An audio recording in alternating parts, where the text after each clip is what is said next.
I'm going to reveal the biggest mistakes that you make when you're sending cold emails. I asked you to send in your cold emails so I can review them and I can give them critique. We're going to be reviewing these emails today based on my 4 criteria from my course Client Quest. So the first criteria is having a personalized introduction. Number 2 is having a reason to contact them. Number 3 is showing your expertise or being professional. And number 4 is having a soft call to action. Now, if you want to have some free email templates to help you to email your clients, then download our free course. I'll leave the link below this video in the description.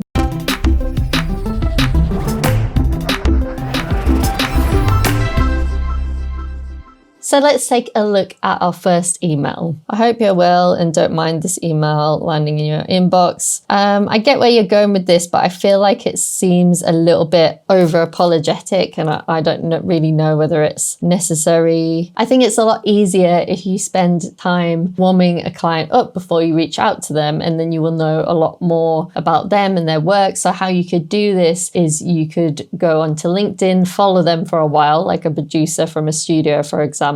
You will see them posting about different types of work they're doing. You could potentially add some comments on those posts. I wouldn't do it too much. I'd do it a little bit. Obviously, you don't want to seem like you're being creepy or something like that. You're scaring me. By commenting on every single post that they make. But I would definitely go onto LinkedIn and try and add some valuable comments to what they're posting on there, and then potentially send them an email maybe a couple of weeks or even a couple of months later, once you've kind of got them into a stage where maybe you've had a little bit of a conversation on a social media platform. So let's get back to this email then. So I'm a freelance motion designer living in Plymouth. I focus mostly on After Effects, but also work in Cinema 4D Redshift. I think it's good to mention what you do and what software you use, because this is really helpful information. Please don't hesitate to ask me any questions about my work and my experience. Hope you have a great rest of your day. This is good too. I like this soft call to action here. It's not too pushy. I think that's good. Hello, I was looking for some motion design inspiration on my Instagram feed when I came across some 2D style frames you guys did for a public health campaign. I really like that you've personalized the intro. One thing I would say to be careful of is using guys, because I think that this isn't a very inclusive way to address a group of people. So what I probably would do is either use all, works well sometimes, or just cutting it out completely. So when I came across some 2D style frames you did for a public health campaign, it's great that you've said who you are. I'm a freelance motion designer, keyframe eater. I thought this was quite funny. I enjoyed that. 2D animation is my passion, and I think you've put speciality here, but I think you mean specifically After Effects. And if you're so inclined, you can see my most recent reel and portfolio right here. I think instead of putting "if you're so inclined," it doesn't sound as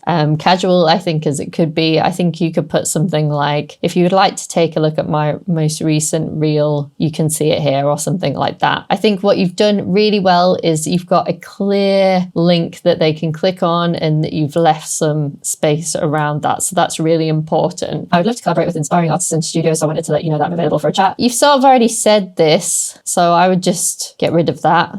Please don't hesitate to ask me anything about my work or my experience. I think that's good. Thanks for your time. I can't wait to see what you guys are up with in the future. I think this is a good soft call to action. So having a call to action that isn't something like, please reply to my email and let me know what you think of my work, I think that would be bad. I think this is a good call to action because it's soft and it's not requiring them to reply. So I'd add some companies and brands that potentially you've worked with before, because I think that that would help you to add some credibility in here. And if the company had heard of those, then they might be more inclined to take a look at your work as well. So next up, we have an email from Lars. My name is Lars, motion designer from Germany. I think ideally more local than this. So if you're in a city perhaps and a studio or an agency are also in that city, then it's obviously really good to mention that, because they might want you to go and work in-house. I have worked with a variety of clients, Riot Games, Proximity, and many more. It's good here to show your expertise and show that you're a professional working motion designer. With me on board, you'll get a razor sharp and exciting visuals for every occasion, fast and reliable work. I'm also very comfortable with working with tight deadlines and have never had a problem delivering within a certain time frame. Like, I'm not really sure about this section. It sounds like you're trying to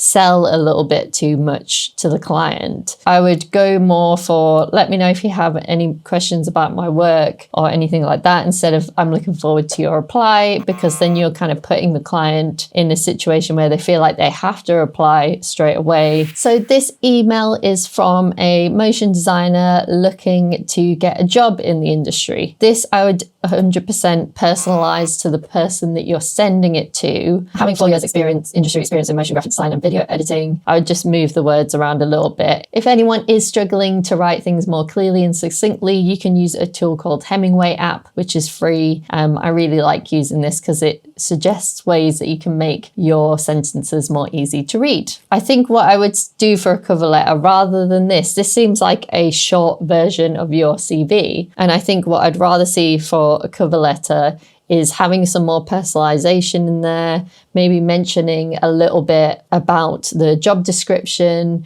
and how you think that your experience fits that job description. If they know that you have read the job description and you put a few things in there about how your experience actually relates to it, then I think they're more likely to go on to read your CV. So let me know in the comments below if you'd like me to review more cover letter emails or more different types of emails. I'd love to hear your suggestions. So our next email here is from Jessie. So Jessie has put in here some placeholders. I'm a freelance documentary editor based in Colorado. I think this is good. Saying who you are, thought I'd introduce myself, giving the client a reason why you're introducing yourself. I've had the privilege to work on some great documentaries, and if you're so inclined, you can see my documentary work here. Yeah, so I think this is really good. What I would say is I would want to know, what are these great documentaries? Maybe you could list a couple in some brackets or something like that. It doesn't need to be a huge list, but just showing a bit of credibility there. If projects come in the future where you could use a hand, I'd love to help. I like that this is,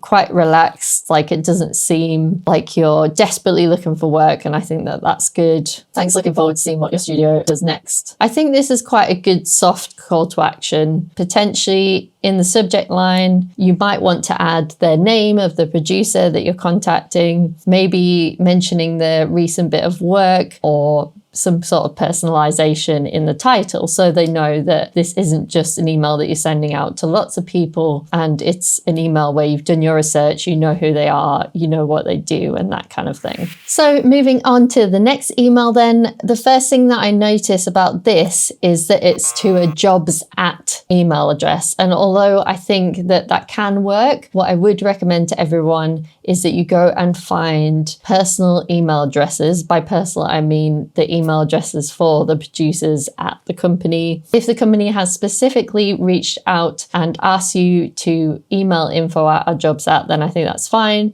But I think you will get a higher open rate and a higher success rate if you can email a creative director or a producer at the company. And don't email all of the creative directors or the producers at once, because someone did that at my old company and everyone felt like it was a little bit spammy. I'll put the links below this video for our free 5-day course where I explain a little bit more about how to warm up clients on LinkedIn and how to reach out to them. You can use tools such as hunter.io and snove.io, so I'll link these all below the video. But let me know if you'd like a video going more into detail about how to warm your clients up before you email them and how to find their emails online. I think with these emails, what I'm noticing a lot is that all of you are referencing some projects and things like that. And I think it'd be really good to think about some other things that you could reference, like maybe you really like their logo, or maybe the studio has a 4-day working week policy or a sustainability policy that you really like and that really connects with you and your values. So I think a little bit more deeply about how you can connect with a studio or an agency and do a little bit more research. Are there any opportunities coming up that I can fill? I don't think you need to say this. By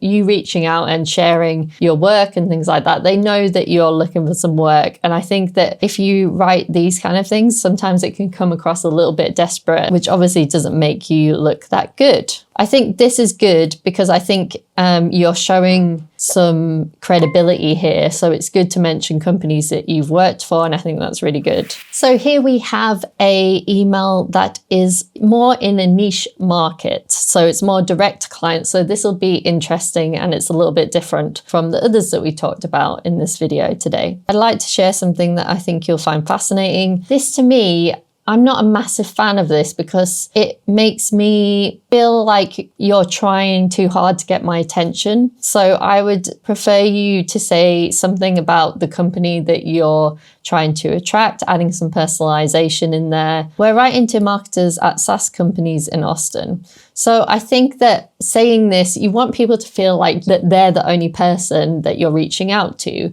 So I think saying that we're emailing a load of other people too, I wouldn't put that in there. I like that you're trying to give the company some sort of value up front. I think that's really nice. I would say definitely have a problem and solution there in the email. So I work with X niche to help them to solve whatever problem that their main problem is. So obviously this takes a little bit more research, and this is why if you're emailing direct to clients, it's better to understand who your ideal client is, what their problems are, you know, what the niche is and stuff like that, because then you can more effectively create these emails. Maybe their problem is they're not attracting enough leads. So, you know, we create explainer videos to help SaaS companies attract more customers or something like that. I think that also if you're really, really excited about working with a potential brand, what you could do is create a little 5-second animation for them so that they can see how their brand would look moving and in animation. I think that this could be really effective. Obviously, you don't want to do this for every single brand, but I think if there's a brand or company that you're really excited about, it could be worth making something for them to email them as an example as well. So I think this one is